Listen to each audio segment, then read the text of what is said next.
Alright guys, so welcome back. Again, you've been overloaded with vocabulary. If you are having some super trouble with this, I would definitely recommend rewatching maybe pieces of that video from Friday or rewatching yesterday's video.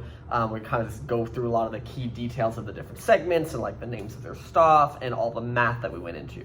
The good news is that the bulk of all the crazy math we literally covered already. So today is meant to be a day to just continue practicing getting better at matching up what things are called what information I know from them, and practicing that math. So you're not gonna learn anything new today. We're just gonna practice.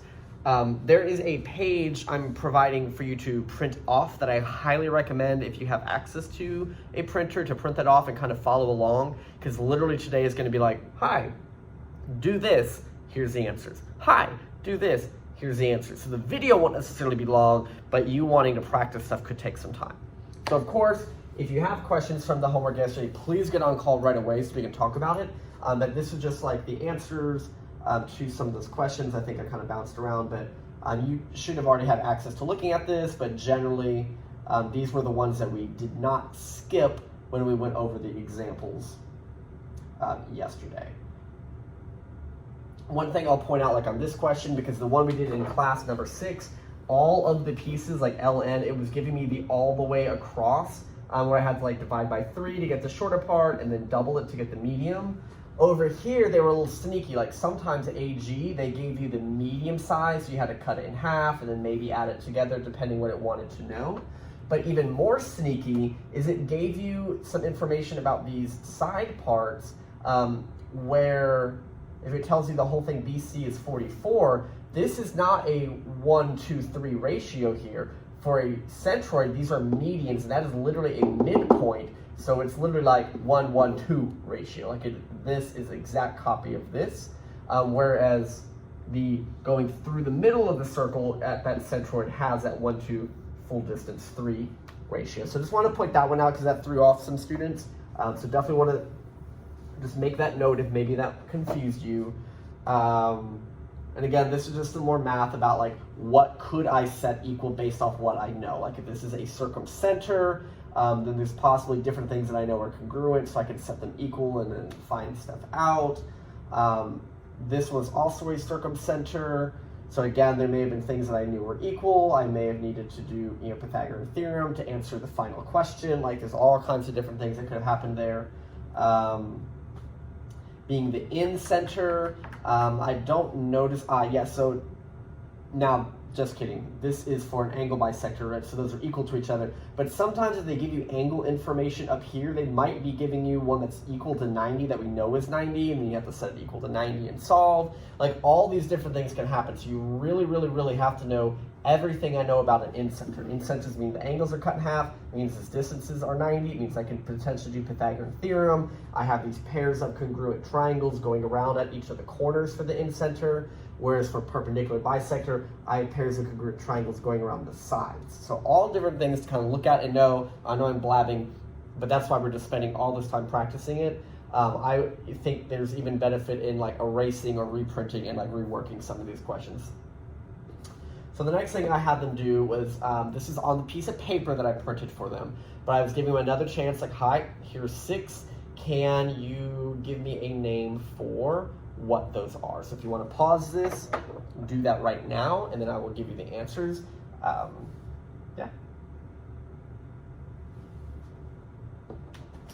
Okay. So we have the altitudes being created, so orthocenter. This, I could tell it gave me perpendicular bisectors. That's why I knew it was this one. This one, these aren't perpendicular bisectors, but what it gave me are the like radii of this inside circle, which is the in center for the name of that point. This one's angle bisectors, so that's also the in center. This one, they're giving me the 3 equal radii to the corners that has that circumscribed or outside circle, so circumcenter. And this one's called the centroid because it's using medians connected to which are midpoints connected to corners. Okay, so again, just another scrambling of those to look at in practice.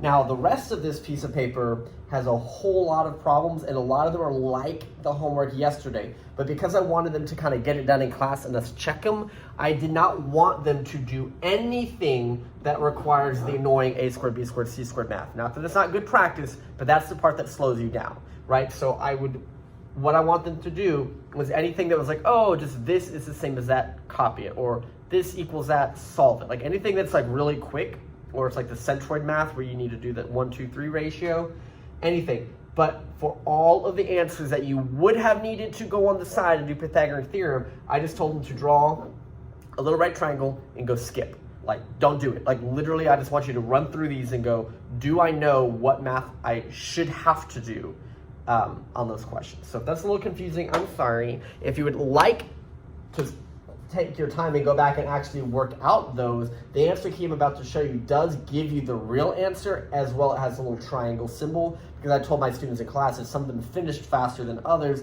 they could go back and try that. So if you would like to work through that page, do that now, otherwise the answers are popping up. Okay. I'm imagining I have this answer key on Canvas, but again, it's here. So in theory, your paper would have been like, oh, that 23, it's the same as that. You know, this one's cut in half, so it's 23. Like, this one is, maybe it told me it was 25, I'm not sure. Oh yeah, it told me it was 25, so I knew the other ones were 25. Like, great, but all the ones that would have required me to do Pythagorean theorem, I just told them to write the little right triangles, right? So it's like, okay, I could have, but chose not to. But if you felt like you wanted the extra practice, of course, there were the answers. So you'll notice a lot of these had right triangle answers where you wouldn't have been able to answer it without doing Pythagorean theorem. Okay, this is a centroid, so we had those midpoints and 2/3 ratios. Here's another example of circumcenter that utilized the fact that these things are the same as each other, so I was able to set them equal. And again, a Pythagorean theorem needing piece. On the back, we knew that C was the in-center, so again, I know that the angles are cut in half, so I could kind of bounce around some of those things. What I remember from this one, if I'm not mistaken, like we know one of these is 33 and 33. It gives me information about B's, which lets me solve for X and figure out these individual angles. And at first, like, whoa, well, how do I finish this? Well, here, because these are paired up all the way around, if I know the whole thing is 180, then these two are 33, these two are whatever we solve for. You can kind of subtract from 180 to see what's left for this one, and then just cut it in half, depending which part it wanted. So that may have been a thing to look at. And then here was just kind of vocabulary. I wanted you to just identify what each thing is drawn based off what is told. And a set of vocabulary that basically practices, kind of think like always, sometimes never, but here we're just trying to match up all the different vocabularies. So I've got them here for you. Some of them are just talking about like, hey, I'm when the medians intersect. Other ones are like, hey, I'm the same distance from the vertices, or I'm the same distance from the sides. Then that lets me know that it was this shape, stuff like that. So again, if you have questions on this stuff, jump on the Zoom calls, because the next thing we're gonna have you do was in class, like I said, today was just practice, practice, practice. We didn't learn anything new. And the last thing was this little half sheet that's also up there for you to print. It's just more of that vocabulary, right? So like just read through those, try to match up. It's not necessarily where all the answers, so here's like the centroid lies in, on, or out when it's obtuse. Like, so there are other words that might go here than just like the main ones we've been writing and all the rest of them.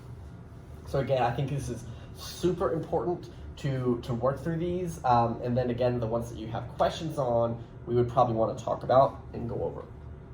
But if you want to try this, do that now. Otherwise, I am going to give you the answers. Let's move this so I can see it.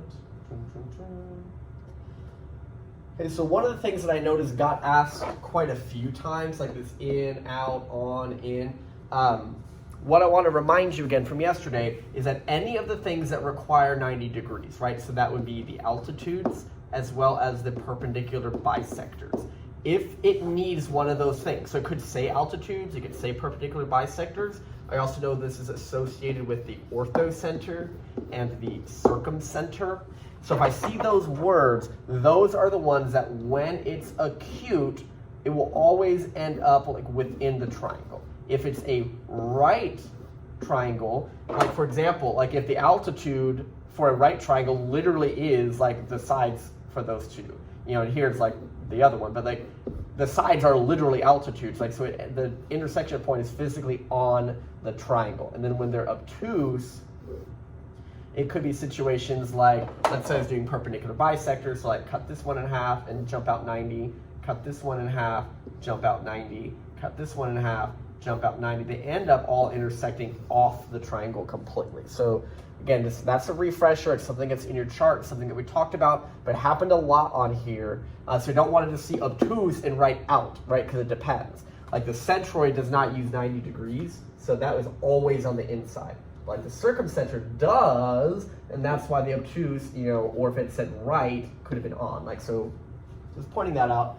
The other two that I think are maybe a little weird are 13 and 14.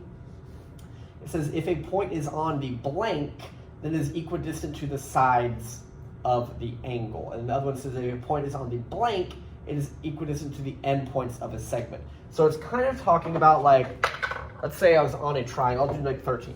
So if I'm in a triangle, and I'm going to start with like the answer. If the answer is angle bisector, so this angle has been cut in half.